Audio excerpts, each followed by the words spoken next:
네, 반갑습니다. 잘 나오셨습니다. 함께 이 시간 나눌 하나님의 말씀 봉독하도록 하겠습니다. 하나님께서 오늘 우리에게 주시는 말씀은 마태복음 8장 1절에서 4절의 말씀입니다. 마태복음 8장 1절에서 4절의 하나님의 말씀을 저와 여러분이 한 목소리로 봉독하도록 하겠습니다. 예수께서 산에서 내려오시니 수많은 무리가 따르니라. 한 나병 환자가 나와 절하며 이르되 주여 원하시면 저를 깨끗하게 하실 수 있나이다 하거늘 예수께서 손을 내밀어 그에게 대시며 이르시되 내가 원하노니 깨끗함을 받으라 하시니 즉시 그의 나병이 깨끗하여 진지라. 예수께서 이르시되 삼가 아무에게도 이르지 말고 다만 가서 제사장에게 내 몸을 보이고 모세가 명한 예물을 드려 그들에게 입증하라 하시니라. 아멘. 네, 오늘 수요 예배는 우리 교회 협력 선교사님으로 계시고 멀리 아프리카 케냐에서 나이로비에서 거리의 아이들 사역을 하고 계시는 유경일 선교사님께서 말씀을 전해 주시겠습니다. 그 거리에 계신 예수님이라는 제목으로 말씀을 전해 주실 때 주님의 은혜가 함께 넘치기를 소망합니다. 선교사님 나오실 때 반갑게 맞이하겠습니다.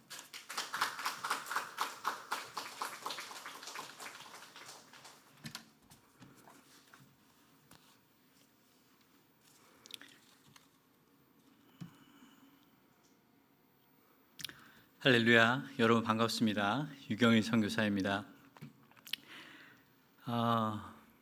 저는 현재 아프리카 케냐 수도 나이로비 슬럼 지역에서 JTS Jesus to the Street라는 이름으로 가정과 사회로부터 방치된 스트릿보이, 보통 8살에서 18살 사이에 부모를 잃었거나 혹은 가출하여 거리를 방황하고 있는 거리 아이들을 돕는 사역을 11년째 하고 있습니다. 거리 아이들 안에 하나님의 형상이 회복되는 것을 보는 것이 저희 JTS의 비전입니다.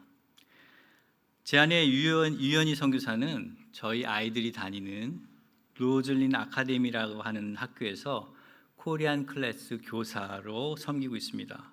원래 이 학교는 미국 선교사들이 세운 학교인데 초기에는 선교사 자녀만을 위한 미션 스쿨이었지만 지금은 인터내셔널 스쿨이 되어서 일반 학생들이 와서 공부하고 있습니다.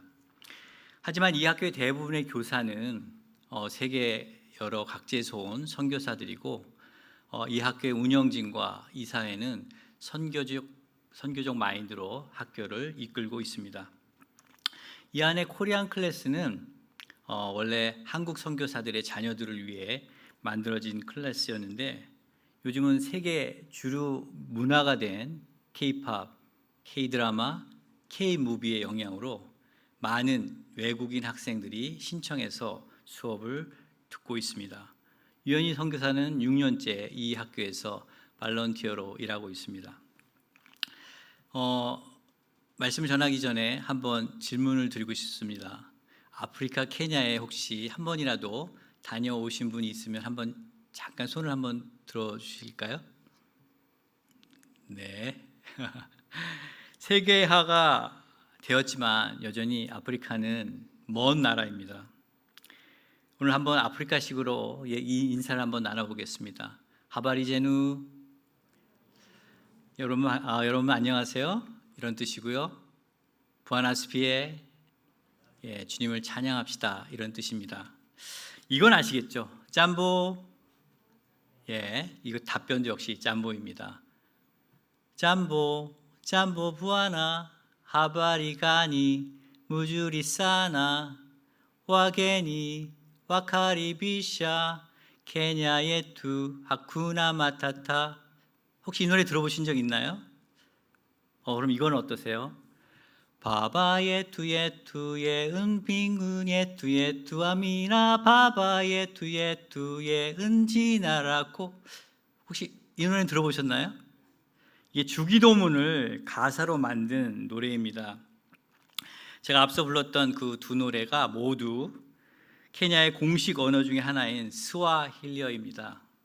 이 스와힐리어는 케냐를 포함한 주변의 탄자니아, 일부 우간다, 그리고 수단, 그리고 루안다, 그리고 우리 열매 나눔 인터내셔널에서 구물리에라고 하는 마을 살리기에 힘썼던 그 말라위, 이 나라의 일부 지역도 이 스와힐리어를 쓰는 것으로 알고 있습니다. 케냐는 사실 여러분에게 그렇게 낯선 나라는 아닙니다. 1985년에 만들어진 아웃 오브 아프리카라고 하는 영화가 혹시 기억나시나요? 메릴 스트립과 로버트 레드포드가 주연으로 나온 영화인데, 그 아프리카의 광활한 자연을 배경으로 모차르트의 클라리넷 협주곡이 흘러나왔던 그런 영화입니다. 아카데미 7개 부분을 수상했는데 이 영화의 배경이 바로 케냐입니다. 모두 케냐 현지에서 촬영되었습니다.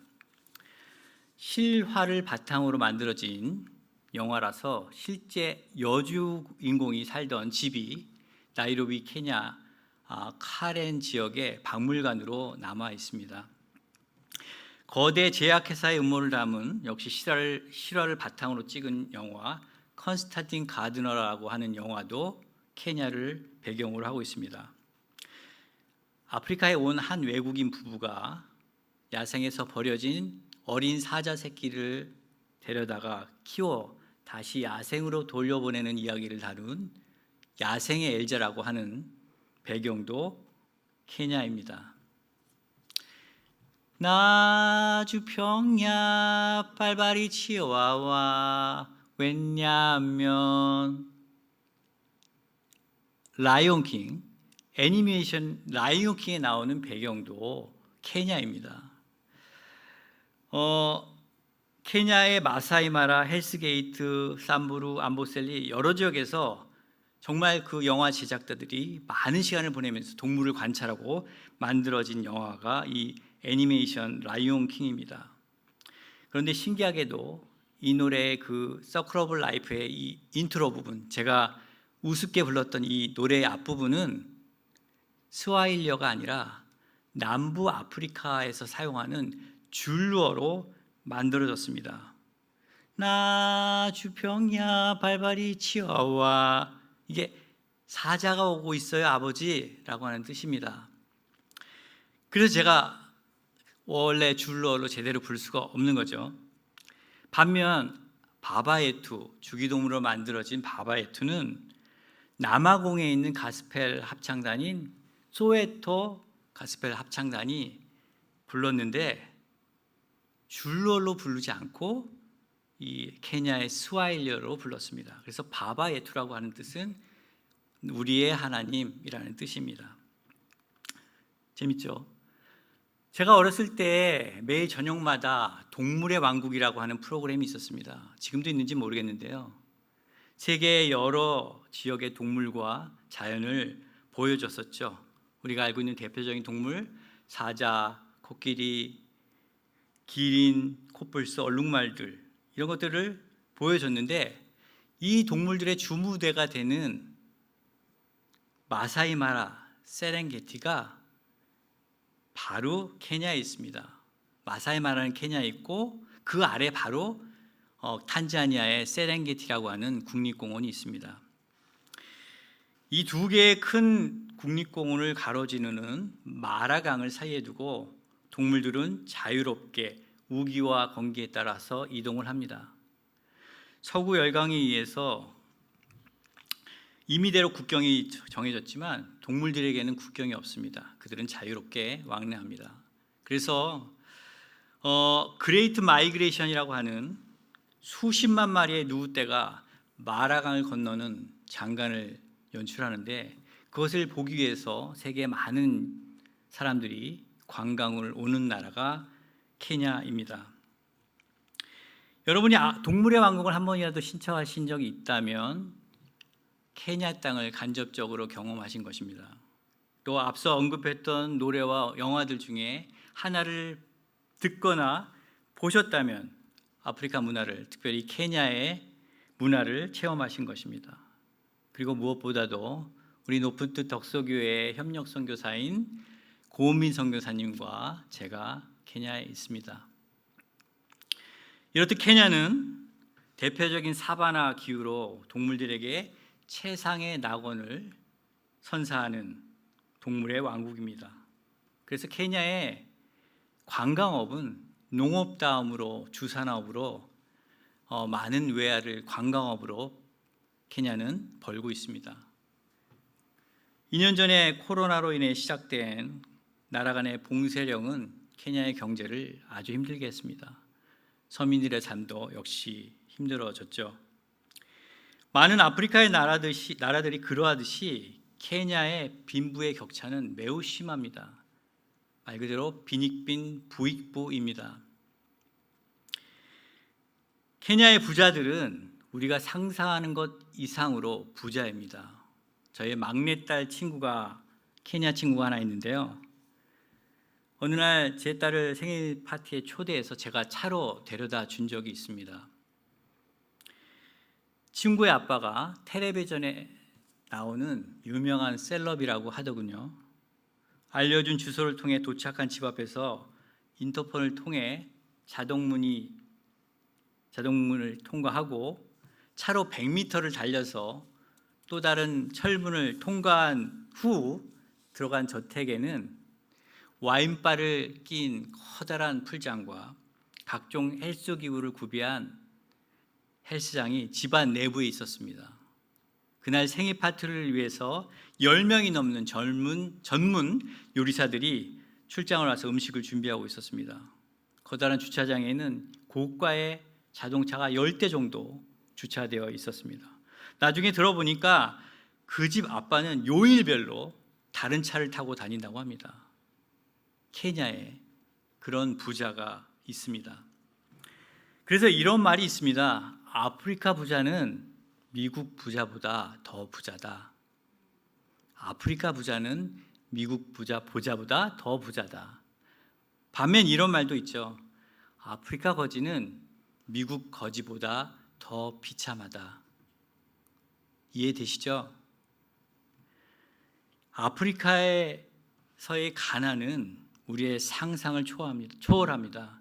아직도 많은 지역에서는 가난 때문에 먹을 것이 없어 영양실조로 아이들이 병들어가고 적절한 시기에 치료를 받지 못해서 죽어나가고 있습니다.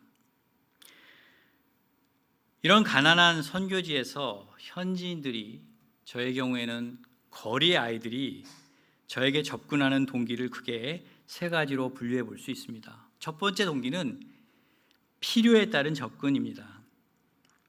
물질에 대한 필요 혹은 더 나은 삶에 대한 기대감으로 선교사에게 접근하는 것입니다. 이럴 때 선교사는 달러로 보입니다. 돈으로 보입니다. 허물없이 지내는 현지인들이 말해주길 외국인들, 특히나 선교사들은 실제로 자기들 눈에 달러로 보인다고 합니다. 선교사가 마을에 걸어 다니면 자기들끼리 농담으로 달러 is coming, 달러가 온다, 돈이 걸어온다 얘기한답니다. 두 번째, 현지인들이 선교사에게 접근하는 동기는 사회적 욕구를 채우기 위한 접근입니다. 말 그대로 교제하고 싶어서 선교사로 인해 세워진 것이 교회이든 선교센터이든 그 공동체에 들어오고 싶어서 접근하는 것입니다. 특별히 아프리카 사람들은 공동체 의식이 강해서 자기 부족, 자기 가족, 자기 문화에 대한 강한 집착을 보입니다. 부족 사회에서 가장 큰 형벌은 사형이 아니라 추방이라는 말이 있습니다. 단절되는 것입니다. 그들에게 있어서 소속감은 아주 중요하고요. 그런데 이런 거 아주 좋은 면도 있습니다.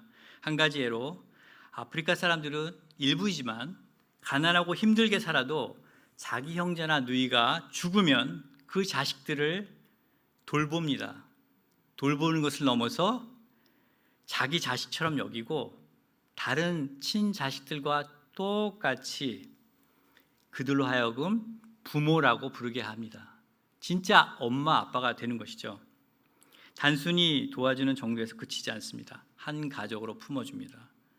이것은 복음 전파에도 좋은 면으로 작용해서 한 부족의 주장이 회심하면 부족원 전체가 그리스도인이 되기도 합니다.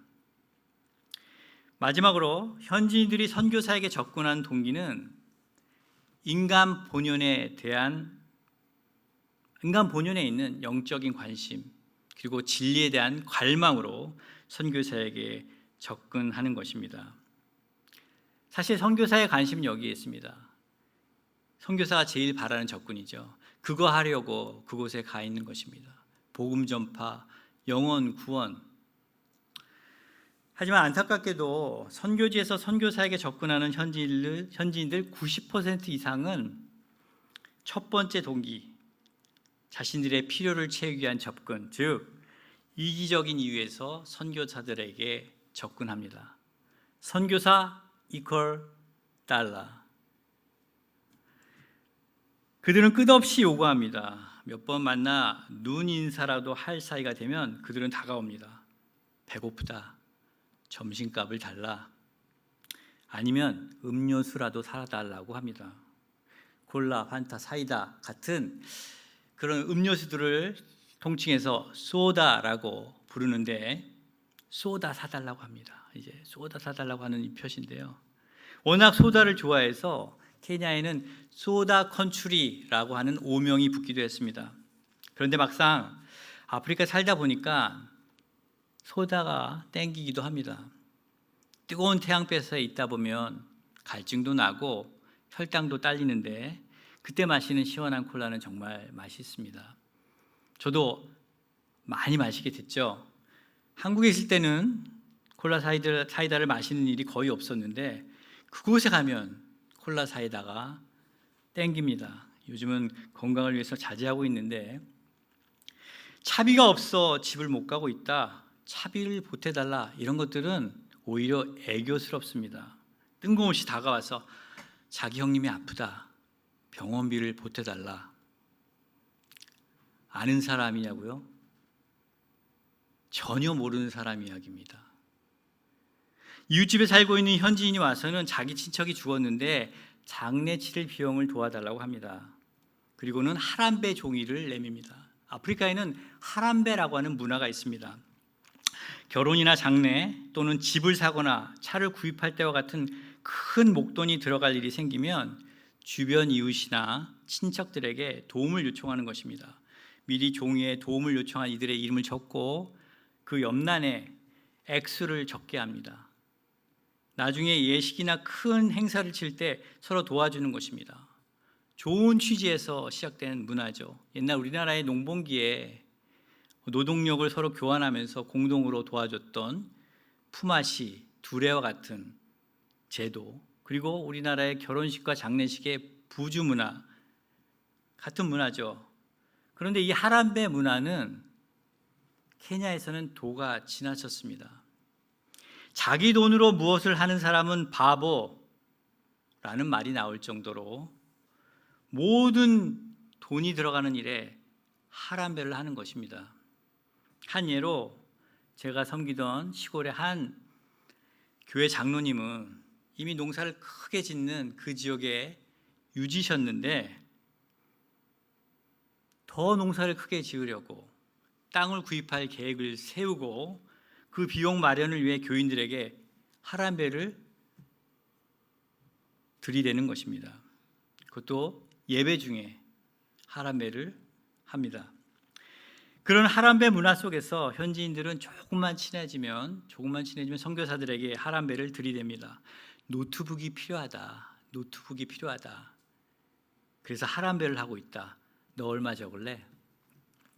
그 전에 며칠 전부터 밑밥을 깔아 놓습니다. 혹시 남는 노트북 없냐? 없다고 하면 말합니다. 아, 기도해야겠다. 그리고는 하죠. 그러라고 하죠. 저도 기도합니다. 하겠다고 하고요. 그런데 며칠 뒤에 하람베를 들이대는 것입니다. 얼마 적을래? 그들 눈에는 선교사는 부자입니다. 사실 부자죠. 그들보다 상대적으로 좋은 집에서 좋은 음식을 먹고 살고 있으니까요. 차도 몰고 다니니까요. 그들 눈에는 선교사는 걸어 다니는 달러입니다. 자꾸 찔러보다 보면 돈을 흘릴지 모르는 걸어 다니는 돈 주머니입니다. 케냐에는 찔러보는 문화가 있습니다. 일단 찔러보는 것입니다. 혹시 나 좀 돈 빌려줄 수 있냐? 왜냐고 물어봅니다. 아들 학비 때문이라고 합니다. 그러면 선교사는 긴 한숨과 함께 안타까운 마음으로 미안해, 안 되겠는데 하죠. 그러면 되게 쿨하게 안 되면 말고 합니다. 그냥 찔러보는 거죠. 며칠 후 아이들 학비가 어떻게 됐느냐고 물어보면 어디서 빌려서 냈다고 합니다. 그들의 삶이 가난하고 항상 부족한 것은 사실이지만 그들 나름의 방법이 있는데 우선은 그냥 만만한 사람에게 찔러보는 것입니다. 주면 좋고 안 되면 말고 그런 찔러보는 문화가 있습니다. 그들은 쉽게 부탁하지만 거절하는 선교사의 마음은 착잡할 때가 많습니다. 제가 스트릿보이 사역을 하고 있습니다. 거리의 아이들은 좀 더 끈질깁니다. 처음 보는 아이들이 애절한 눈빛으로 얘기합니다. 학교에 보내주세요. 학교에 돌아가고 싶어요. 학교에 보내주세요. 붙잡고 애걸합니다. 처음에는 얼마나 안타깝던지 학교에 가고 싶다는데 돈이 없어서 학교에 못 가는 아이들을 보니까 정말 마음이 참담했습니다. 나중에 몇몇 아이들을 따로 훈련시키고 나서 깨달은 사실은 거리 아이들 대부분은 다시 학교로 돌아갈 마음이 없다는 것입니다. 그들은 이미 거리 생활에 인이 박혀서 많은 경우 약물에 중독이 되어 있어서 학교로 돌아가서 단체 생활을 할 수가 없습니다. 그들이 당장 선교사에게 원하는 것은 학교를 빌미로 선교사에게 무언가를 얻어낼 방법을 찾고 있는 것입니다. 간혹 정말 다급한 상황에서는 앞뒤 안 거리고 아이들을 도와주게 되는데 그러면 다른 아이들이 따지죠. 나도 도와줘요.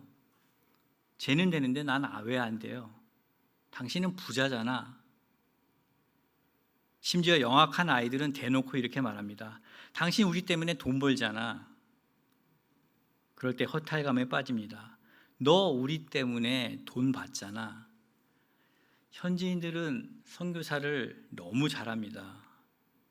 선교사에게서 돈이 나온다는 사실을. 500실링만 줘. 500실링 우리나라 돈 한 5,000원에서 6,000원 되는 돈입니다. 돈은 안 돼. 난 돈 주는 사람이 아니야. 선교사야. 그럼 100실링만 줘. 돈 주는 사람 아니라니까. 그럼 100실링만. 50실링만, 10실링만, 이런 끝없는 해답 없는 지리한 대화가 제 거리 사역의 일상입니다. 가끔은 정말 저와 비슷한 사람들을 만나고 싶습니다. 예의도 있고 염치도 있고 내가 10번 정도 사주면 한 번 정도는 자기 돈을 내고 나를 사주는 그런 사람들, 서로의 삶을 나눌 수 있고 깊이 있는 대화가 가능한 사람, 말이 통하는 사람을 만나고 싶습니다. 하지만 선교지에서 제가 거리 사역에서 만나는 거리의 아이들은 끝없이 요구합니다. 그럴 때 정말 밑빠진 독에 물을 붓고 있다는 생각이 들 때가 있습니다. 저는 이렇게 반응합니다. 나는 예수님이 아니야. 내가 할 수 있는 것이 있고 내가 할 수 없는 것이 있어. 그래, 당장 무언가를 해주는 것이 다가 아니야. 계속 해줄 수 있는 지속 가능한 일만 해야 돼. 누구는 되고 누구가 안 되는 그런 일들은 이제는 하지 마라. 공평하게 해야 돼. 맞아. 리더는 노를 잘해야 돼. 노해. 안 된다는 것은 안 된다고 해. 돌려보내. 기도해 줄게 하고 돌려보내. 하지만 그들의 실망하는 얼굴을 보는 마음은 편하지가 않습니다. 그럴 때 예수님을 생각합니다. 우리 예수님이라면 어떻게 하셨을까? 분명히 나 같은 반응을 하지는 않으셨을 텐데. 전 세계 78억의 인구 중에 2억이 넘는 아이들이 거리에서 방황하고 있습니다. 이 수치는 전 세계 인구의 2.8%를 넘는 수치입니다. 그곳 케냐에 무려 20만 명이 넘는 거리 아이들이 있다고 하는 오래된 보고가 있고, 특별히 제가 섬기고 있는 고로고초 마다레 지역에는 1,000명 이상의 거리의 아이들이 있습니다. 제가 여러 번 언급했는데 거리의 아이들은 결코 노인이 되지 않는다라는 말이 있습니다. 이르면 10대, 늦어도 20대, 30대 이전에 여러 가지 이유로 모두 사망하기 때문입니다. 약물 중독, 자동차 사고, 결핵, 에이즈, 폭행, 살해, 그리고 열악한 환경으로 인한 각종 질병 때문에 아이들은 거리에서 죽어가고 있습니다. 제가 섬기는 아이들 중에서도 매월 1명 이상의 아이들이 거리에서 죽었거나 소리 없이 사라집니다. 더 큰 문제점은 그 나라의 정부와 사회가 거리 아이들을 보호해야 할 존재가 아닌 없어져야 할 더러운 존재로 여기고 있다는 점입니다. 그것이 여실히 드러난 사건이 지난 2015년에 미국 대통령이었던 오바마 대통령 그리고 교황이 케냐를 방문했을 때 있었던 일입니다. 여러분, 오바마 대통령의 아버지가 케냐 사람인 것은 알고 계셨죠? 케냐에서는 케냐의 아들이 돌아왔다고 대대적인 환영 행사를 했습니다. 미국 대통령과 교황에게 깨끗한 나이로비를 보여주고 싶었던지 방문 일주일 전부터 경찰과 군인들을 동원해서 거리의 아이들을 모두 잡아가 수용소에 수감해 버렸습니다. 덕분에 거리는 깨끗해졌죠. 여러분, 나중에 오셔서 보시면 아시게 되겠지만 나이로비 시내 곳곳에 구걸하는 아이들이 넘쳐납니다. 정말 많습니다. 하지만 그 기간, 미국 대통령과 교황이 방문한 그 기간에는 거리 아이들이 보이지 않았습니다. 미국 대통령과 교황이 돌아간 후에 거리 아이들은 더 헬스케진 얼굴로 거리로 돌아왔습니다. 돌아온 아이들로부터 그 기간 그들이 수용소에서 당한 구타와 학대, 그리고 심지어 여자아이들은 경찰과 군인들로부터 성폭행을 당했다고 하는 비참한 이야기를 전해 들었습니다. 사실 거리의 아이들은 정말 골칫덩어리들입니다. 그들이 가는 모든 공간에는 견디기 힘든 악취와 무질서가 있습니다. 씻지 않으니까요. 입을 옷이 없으니까요. 개천 다리 밑에서 시장 바닥에서 박스나 비닐을 깔고 자니까요. 그들은 걸핏하면 자기들끼리 싸우고 다치고 그리고 울부짖습니다. 거리 아이들은 매우 거칠고 뻔한 거짓말을 하고 염치 없고 그리고 정말 무례합니다. 통제불능입니다. 하다못해 음식을 나눠줄 때도 줄 하나 세우는 게 쉽지 않습니다. 정말 비호감입니다. 하지만 그들과 조금만 시간을 보내다 보면 다만 한두 시간이라도 조용히 같이 있다 보면 그들 안에 그들 스스로도 깨닫지 못하는 깊은 고뇌와 영적 갈망이 있음을 알게 됩니다. 청소년 시기는 배우고 자라는 시기입니다. 거리의 아이들에게도 배움은 둘째 치더라도 위생을 위해서 몸을 씻고 옷을 세탁할 곳이 필요합니다. 한창 자라나야 할 시기이기 때문에 영양가 있는 좋은 음식을 먹어야 하고 내일을 위해서 안전하게 휴식을 취할 잠자리가 필요합니다. 하지만 그들의 현실은 거리에서 모든 의식주를 해결해야 합니다. 목욕은커녕 한번 구한 옷과 신발을 닳아 헤어질 때까지 입고 신고 다닙니다. 한 조각의 빵을 얻기 위해 구걸하고 훔치고 그래도 먹을 것이 없으면 배고픔을 이기기 위해 공업용 본드나 시너를, 여러분 신나 아시죠? 페인트 칠할 때 희석해 쓰는 이 신나를 정말 아이들이 마시고 흡입하고 심지어 먹습니다. 100실링, 우리나라 돈으로 단돈 100원이면 하루 종일 불 본드나 시너를 조그만 페트병으로 구입할 수 있습니다. 뇌와 호흡 기관에 영구적인 손상을 줄 이 본드나 시너를 하루 종일 불고 그날의 좌절과 시름을 잃고 사는 것입니다. 밤늦게까지 거리를 방황하다 피곤해 지치면은 다리 난간 밑이나 제방 아래 겨우 한 사람의 몸만 들어갈 수 있는 구멍에 들어가 본드를 불다 잠이 듭니다. 그리고 다음날 정오가 지나서 슬슬 구멍에서 기어나와 또 같은 생활을 반복합니다. 한 나라의 미래가 청소년이라는 말을 하지만 정작 수많은 거리 아이들은 깊은 절망과 고통 중에 있습니다. 하나님께서 어느 날 제게 가난한 자들에 대한 특별한 마음을 주셨습니다. 놀랍게도 그 마음은 제 아내에게도 동시에 허락하셨습니다. 마태복음 26장 11절, 가난한 자들은 항상 너희와 함께 있거니와 나는 항상 함께 있지 아니하리라. 신명기 15장 11절, 땅에는 언제든지 가난한 자가 그치지 아니하겠으므로 내가 네게 명령하여 이르노니 너는 반드시 네 땅 안에 있는 네 형제 중 곤란한 자와 궁핍한 자에게 네 손을 펼지니라. 마태복음 16장 16절, 예수께서 이르시되 갈 것 없다 너희가 먹을 것을 주라. 케냐 나이로비에서 그 마음을 품고 거리에 나가 보니 거리에 있는 가난한 자들이 보이기 시작했습니다.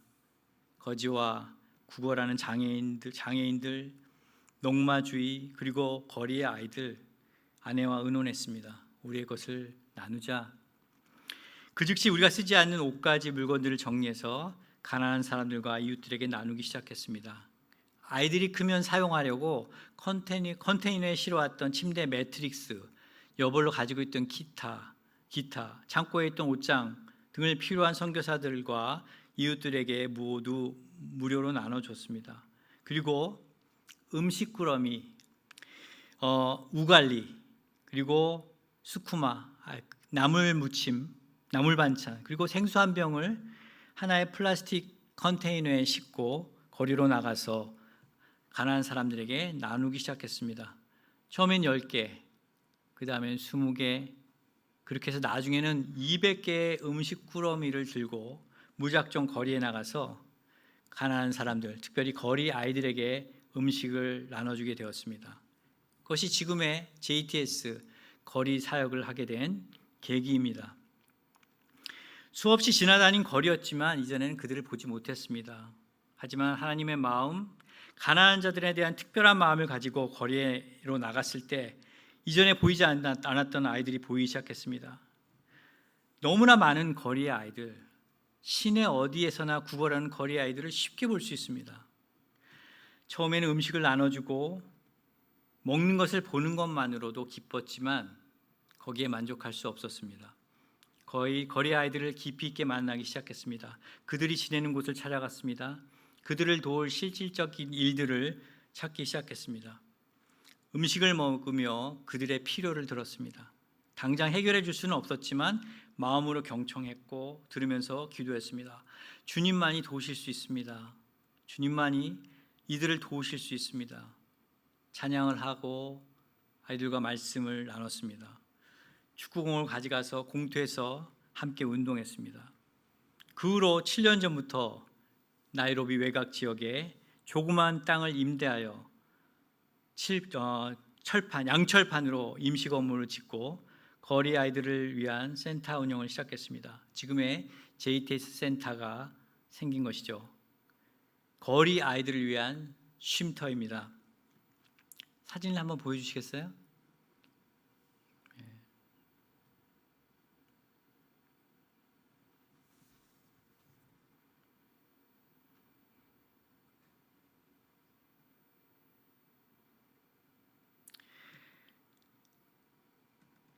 초기에 음식을 나누어 주던 지역 아이들이 하나둘씩 센터로 오기 시작했습니다. JTS 센터는 오전 8시부터 문을 엽니다. 그리고 오후 5시에 문을 닫습니다. 아이들은 오면 목욕하고 빨래하고 아침에 우지, 영양죽을 먹습니다. 예배를 드리고 또 점심을 먹고 그 점심 이후에는 축구, 운동을 합니다. 샤워를 하고 마지막 차이, 밀크티를 마시고 집으로 돌아간 것이 하루의 일과입니다. 센터에서 아이들이 잠을 자지는 않습니다. 고아원이 아니거든요.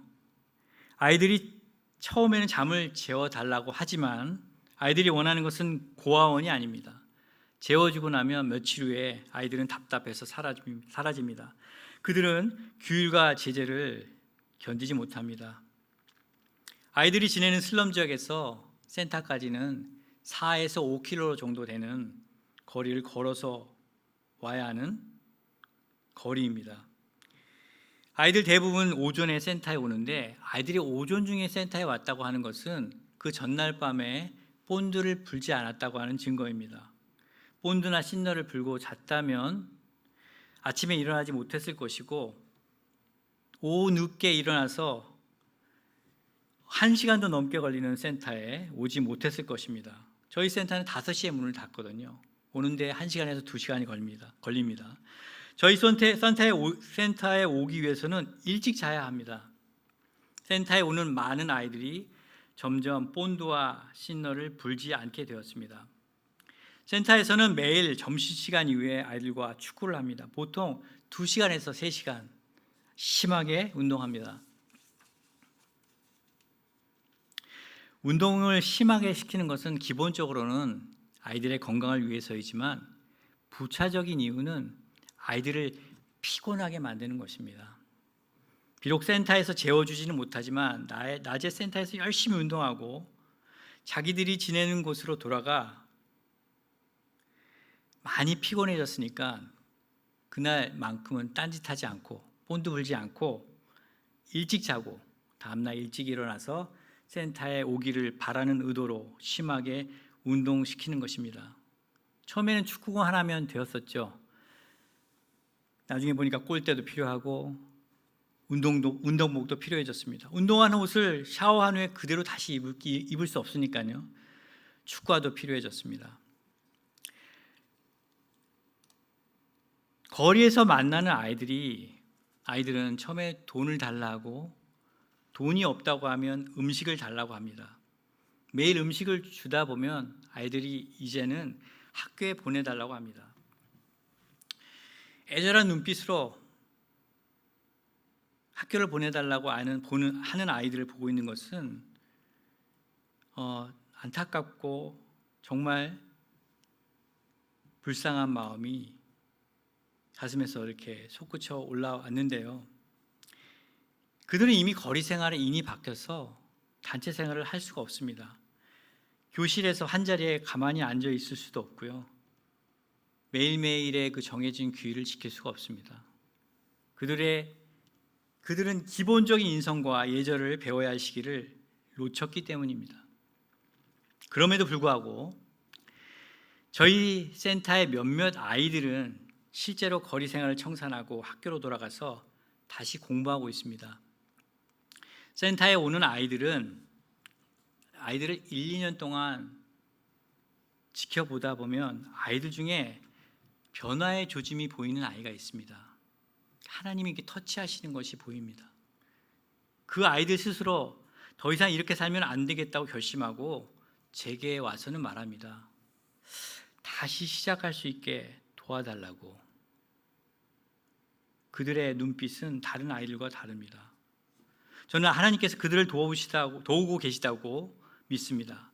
그러면 저는 기도하고 하나님이 교회와 후원자를 연결해 주시면 그 아이들을 기숙사가 있는 학교, 보딩스쿨이나 기술학교에 보케이션 센터에 보낼 수 있게 됩니다. 재미있는 얘기 하나 해드리려고 하는데요. 아이들 중에 거리 생활을 청산하고 덤핑 사이트에서 쓰레기를 모아놓은 덤핑 사이트에서 쓰레기를 주며 열심히 생활하는 마이너라고 하는 친구가 있었습니다. 데이빗 마이너라고 하는 친구가 아주 똘똘한 친구인데 어느 날 제게 와서는 운전면허를 따서 가족들을 먹여 살리겠다고 운전면허 학원을 보내달라고 했습니다. 너무 기특했지만 그냥 보내줄 수는 없어서 어떻게든 네가 필기시험에 합격하면 그때 학원을 보내주겠다고 약속했습니다. 진짜 필기시험에 합격해서 돌아왔습니다. 학원비를 지원해줬죠. 농담 반 진담 반으로 너가 운전면허를 따면 내 차를 운전해다오 했습니다.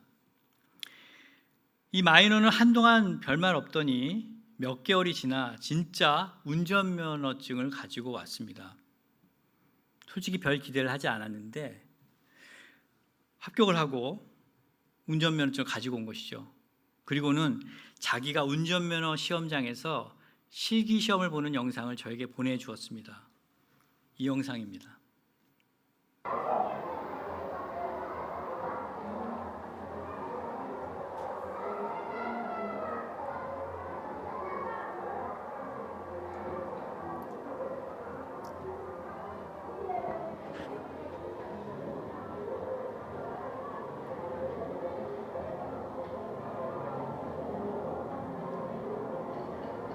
됐습니다. 여기까지.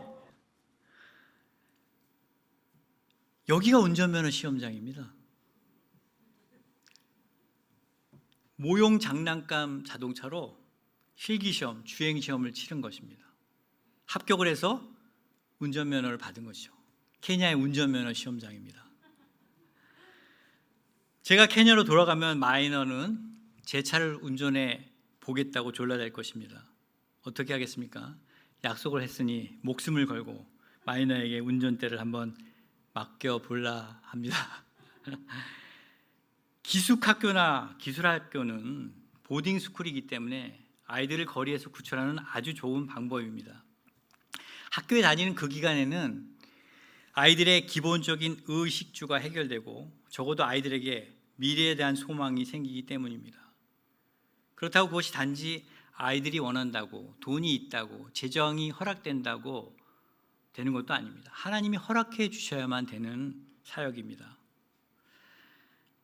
아이들은 매일 다치고 저에게 옵니다. 제가 해줄 수 있는 것은 그저 소독약을 발라주거나 반창고를 붙여주는 것이 전부입니다. 그런데 아이들은 소독약을 발라주고 반창고를 붙여주는 것만으로도 너무 좋아합니다. 뭔가 치료를 받았다고 느끼는가 봅니다.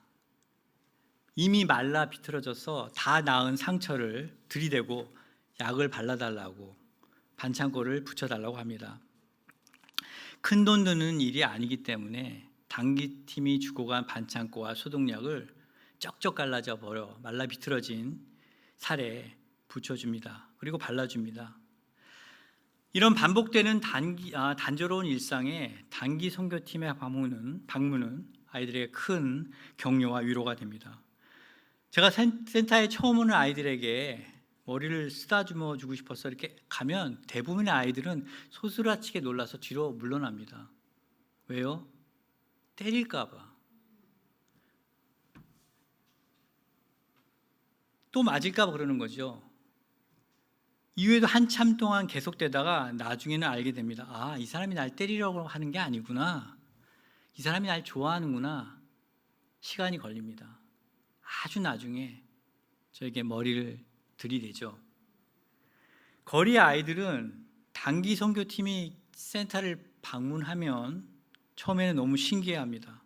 한 번도 본 적이 없는 자기들을 만나려고 저 지구 반대편에서 날아온 외국인들에게 놀라게 됩니다. 호기심을 갖게 되고 다가갑니다.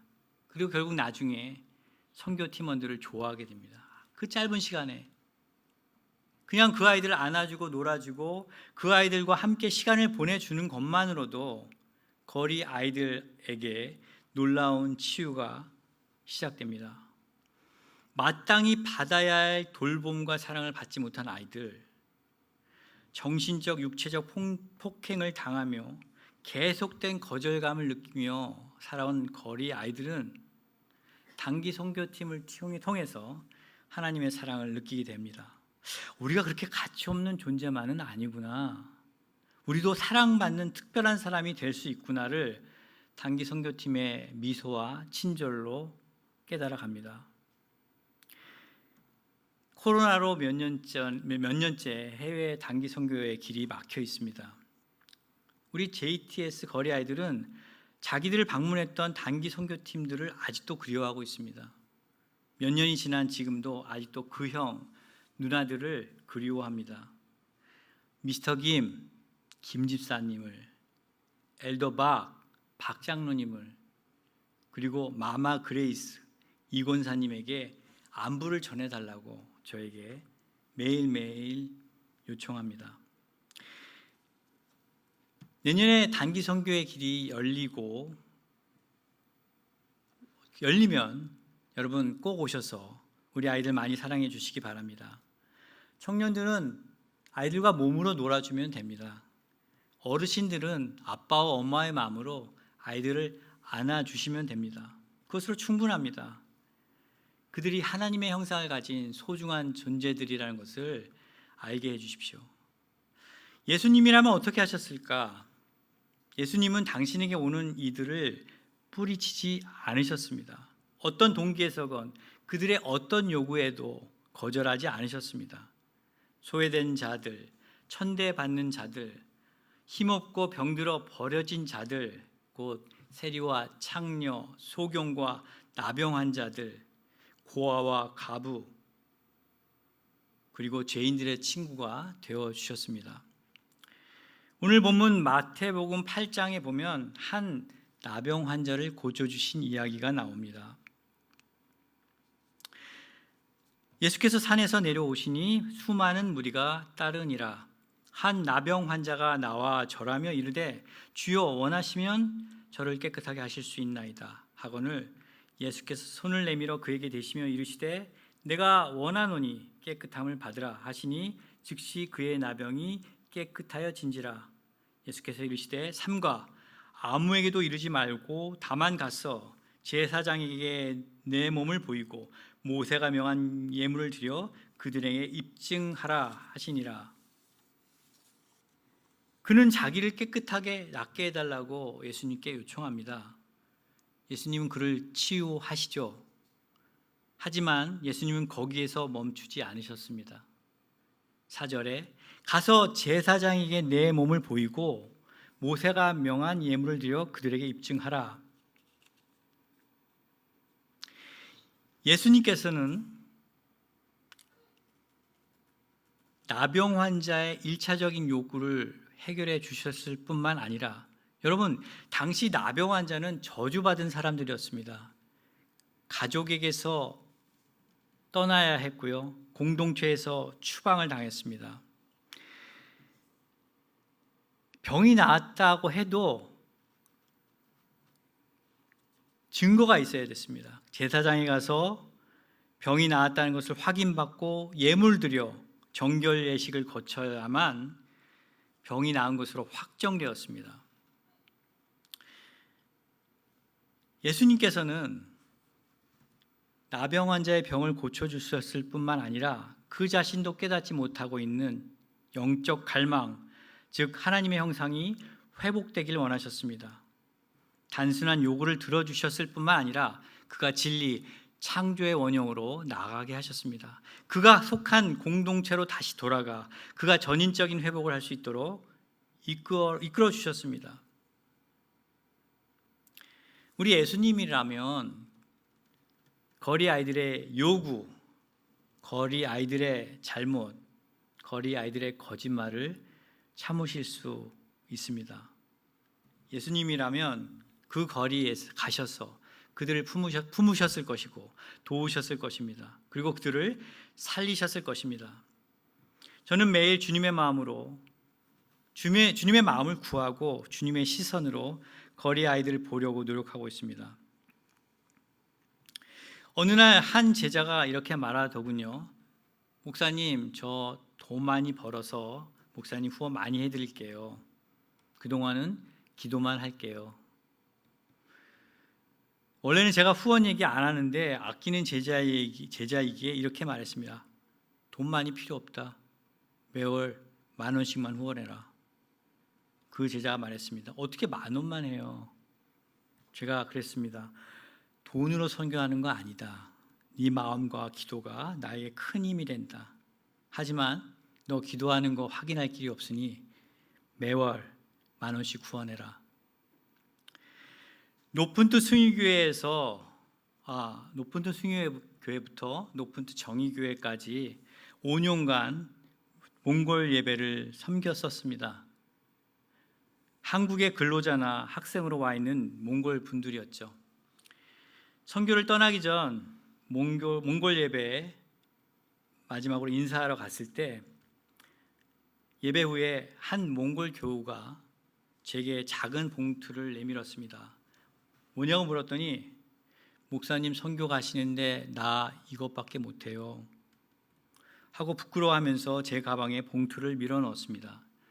나중에 집에 가서 확인해 보니까 3만 원이 들어 있었습니다. 아직도 그 헌금을 잊지 못합니다. 또 다른 몽골 교우는 몇 년 전에 우연히 카톡으로 연결이 되었는데 저를 위해 계속 기도하고 있다고, 후원금을 이제라도 보낼 테니 계좌번호를 알려달라고 연락이 왔습니다. 많이는 못한다고 10,000원씩 하겠다고. 처음엔 사양했지만 그 마음이 귀해서 계좌번호를 알려주었습니다. 어쩌다가 계좌를 열어볼 때마다 참으로 힘이 나는 후원금입니다. 타향에서 힘들게 지내는 그네들의 삶을 알고 있기에 더 귀하게 느껴지고 있는 현금입니다. 여러분, 케냐에서 좋은 음식점에 가면 한 끼 식사가 10,000원이 넘습니다. 제가 외식을 안 할까요? 제가 커피를 안 마실까요? 가족과 외식을 합니다. 커피를 마십니다. 가난한 자들, 거리의 아이들이 잠시 눈에 밟히지만 그 순간 하나님께 진심으로 감사하고 그것을 맛있게 먹습니다. 그리고 다짐합니다. 더 나은 것을 나누리라. 더 나의 것을 나누리라. 그들을 더 잘 섬겨보리라. 제게 3명의 자녀가 있습니다. 성산, 성종, 성주. 제가 성산, 성종, 성주를 사랑하는 똑같은 마음과 정성으로 거리의 아이들을 사랑하고 있을까요? 그렇게 말할 수 있으면 좋겠지만 솔직히 저는 제 자식보다 거리의 아이들을 더 사랑하지 못합니다. 좀 더 솔직하게는 제 자식 사랑의 100분의 1만큼도 사랑하지 못합니다. 거리의 아이들을 좋아하지만 제 자식 사랑과는 비교가 안 됩니다. 저는 제 자식들을 너무 사랑합니다. 그래서 하나님께 죄송할 때가 많습니다. 저희 센터에 엘리사라고 하는 아이가 있었습니다. 어느 날 트럭에 매달려 센터에 오다가 차에서 떨어져 다리를 다쳤습니다. 바로 병원에 보내 치료를 받겠는데 의사가 엉터리로 진료를 했던지 석 달이 지나도록 아이가 제대로 걷지를 못합니다. 아이는 점점 초췌하고 괴팍해져 갔습니다. 어느 날 제 마음에 저 아이가 네 아들이면 어떻게 했겠느냐 하는 음성을 들었습니다. 바로 그 아이를 큰 병원에 보냈고 정밀 검사를 받게 했더니 먼저 병원에서 발견하지 못한 골절이 있었고 이대로 놔두면 아이가 평생 걷지 못하고 불구가 될 상황이었습니다. 하나님께 당장 회개하고 수술을 받게 했습니다. 5년이 지난 지금 그 아이는 회복해서 다른 아이들과 뛰어다니고 있습니다. 저는 매일 하나님의 시선으로 그들을 보게 해달라고 기도합니다. JTS, Jesus to the Street, 한국말로 그 거리에 계신 예수님은 2가지의 중의적인 의미를 가지고 있습니다. 먼저는 거리에 있는 아이들에게는 우리 예수님이 필요하고 그래서 우리가 예수님의 사랑을 가지고 그 거리에 나가야 한다는 의미입니다. 그럴 때 우리는 그 거리에 있는 작은 예수로 서게 됩니다. 반면 그 거리에 계신 예수님에는 또 다른 의미가 있습니다. 마태복음 25장 40절, 내가 진실로 너에게 이르노니 너희가 여기 내 형제 중에 지극히 작은 자 하나에게 한 것이 곧 내게 한 것이니라. 여기 내 형제 중에 지극히 작은 자 하나에게 한 것이 곧 내게 한 것이니라. 소망 없이 거리를 헤매는 이 아이들의 작은 손을 잡아줄 수 있다면 우리는 우리 형제 중에 지극히 작은 자 하나로 오신 예수님을 섬기게 되는 것입니다. 그 거리 아이들이 우리가 섬겨야 할 작은 예수들이라는 의미입니다. 우리가 마시는 5,000원 커피 한 잔이면 센터에 오는 한 아이에게 쓸만한 중고 축구화를 구해줄 수 있습니다. 10,000원 한 장이면 센터에 오는 30명의 아이들에게 일주일 내내 아침마다 우지, 여러 가지 곡물을 갈아 만들어서 가성비가 좋은 영양죽을 먹일 수 있습니다. 2만 원이면 한 달 동안 센터에서 음식을 만들 때 사용하는 숯, 차콜을 한 푸대를 살 수 있습니다. 월 3만 원이면 원치 않는 임신을 하고 미혼모가 되어 거리를 헤매는 한 소녀의 집에 한 달 동안 먹을 식량을 전달할 수 있습니다. 그래서 그 여자아이가 자신이 낳은 아이를 버리지 않고 적어도 먹을 것을 위해 몸을 팔러 거리로 나가지 않을 수 있습니다. 월 4만 원이면 센터에서 한 달 동안 아이들이 목욕하고 빨래하는 데 사용하는 6톤의 깨끗한 물을 공급할 수 있습니다. 월 5만 원이면 거리에서 방황하는 한 명의 아이를 거리에서 구출해서 기숙사가 있는 보딩 스쿨이나 기술 학교에 보내 새로운 삶을 열어줄 수 있습니다. 10만 원이면 거리에 있는 200명의 아이들에게 한 끼의 따뜻한 밥과 생수 한 병을 전달할 수 있습니다. 우리가 할 수 있는 것들이죠. 마태복음 10장 42절, 또 누구든지 제자의 이름으로 이 작은 자 중 하나에게 냉수 한 그릇이라도 주는 자는 내가 진실로 너에게 이르노니 그 사람이 결단코 상을 잃지 아니하리라 하시니라. 거리의 아이들을 볼 때마다 결국 우리 예수님만이 그들을 살릴 수 있다는 생각을 하게 됩니다. 누군가 저에게 선교에 대해서 무엇을 하고 있느냐고 물으면 저는 밥 먹이고 있다고 말합니다. 거리 아이들에게 먹을 것을 나누고 있다고. 아이들이 먹는 모습을 보는 것은 큰 기쁨입니다. 그 아이들이 훗날 커서 저를 기억할 때, 그 밥 주던 선교사라고 기억해 주면 좋겠습니다. 제가 주는 이 작은 음식 먹고 그때 죽지 않고 살았다고, 그래서 예수님 만났다고 고백한다면 정말 기쁠 것 같습니다. 제가 나누는 음식이 그들에게 오늘을 위한 양식이 되어 하루를 살아내고 또 죽지 않고 살아있어 그들이 언젠가 예수님을 만나게 되기를 소망하고 있습니다. 그것만이, 예수님을 만나는 것만이 그들이 살 수 있는 길이기 때문입니다. 그들을 먹이고 그들과 뒹굴면서 제가 그들에게 예수님을 만나게 해주는 축복의 통로가 되기를 간절히 바라고 있습니다. 주 안에서 사랑하는 높은 뜻 덕소교회 교우 여러분, 하나님을 섬기는 이 영광스러운 삶에 여러분을 초대합니다. 지금 이 순간도 소망 없이 거리를 헤매고 있는 수많은 거리 아이들을 위해 여러분의 기도와 후원을 계속해 주시기를 주님의 이름으로 부탁드립니다. 이전에도 보여드리는 영상인데 JTS 사역을 잘 보여주는 영상이라 오늘 영상을 보며 오늘의 선교 보고를 마치겠습니다.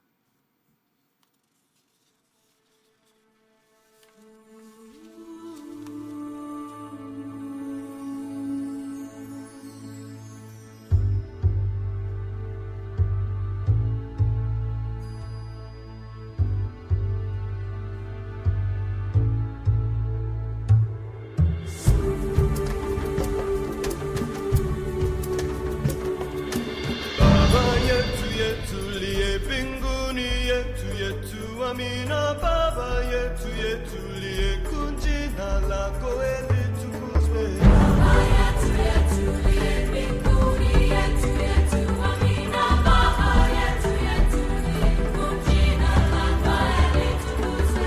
Utupe leo chakula chetu tunachohitaji, utusamehe makosa yetu kama nasi tunavyowasamehe wale utukosea, usitutie katika majaribu, lakini utuokoe na yule milele na milele.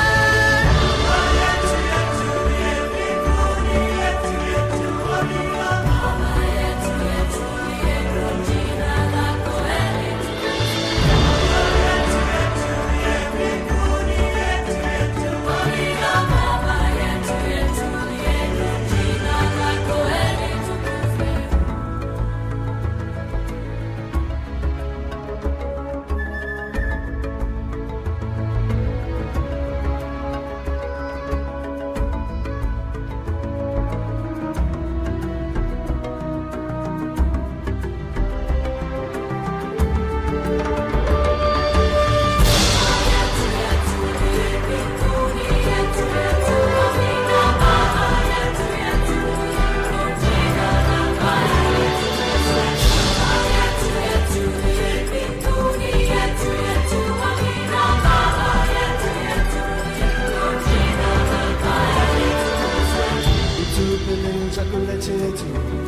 unachohitaji utasamehe, makosa yetu kama nasi tunavyowasamehe waliokukosea.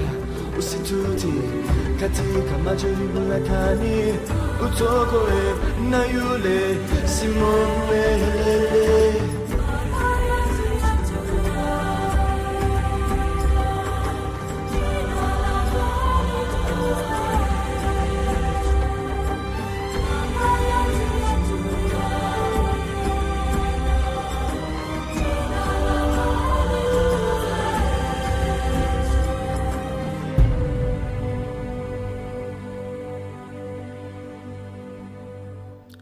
기도하겠습니다.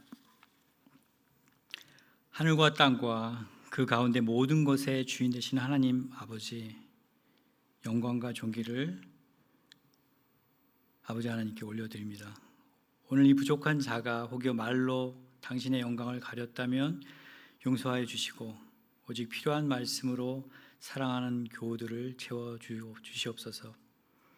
하나님 사랑과 이웃 사랑의 큰 계명을 위임받은 우리로 우리의 가까운 이웃을 넘어 우리의 먼 이웃일 수 있는 아프리카 케냐의 가난한 이들까지 사랑하게 하시고, 우리의 지경을 넓혀 주시옵소서. 특별히 소망 없이 거리를 헤매고 있는 거리 아이들을 위한 기도와 사랑으로 우리를 이끄시고, 그들을 위한 구체적인 사랑의 실천이 이어지게 하옵소서. 지금 이 시간도 이 땅 어느 곳에서는 먹을 것이 없어 죽어가는 영혼들이 있습니다. 네 땅 안에 네 형제 중 곤란한 자와 궁핍한 자에게 네 손을 펼치니라 명령하신 주님, 여기 내 형제 중에 지극히 작은 자 하나에게 한 것이 곧 내게 한 것이라고 말씀하신 주님, 우리로 지극히 작은 자 하나에게 우리의 것을 나누게 하셔서 훗날 저 하늘에서, 아니 이 땅에서마저도 주님의 상을 결단코 잃지 않는 우리가 되게 하여 주시옵소서.